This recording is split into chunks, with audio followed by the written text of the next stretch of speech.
Hello, कशी काय? तर मी आज जात होती रताळू आणि बटाटे आणण्यासाठी, कारण की रविवारी होती एकादशी. तर एकादशीसाठी मी आणि योगेश दोघं पण उपवास करणार होतो.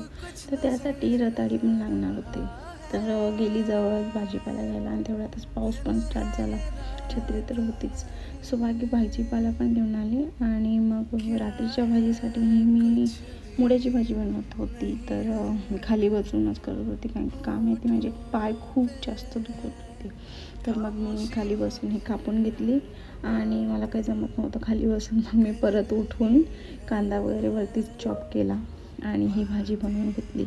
आणि मला खूप जास्त असं डिहायड्रेशनसारखं वाटत होतं, त्यामुळे मग मी हे नारळाचं पाणी पिलं.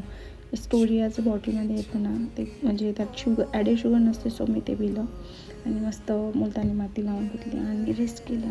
Bye guys.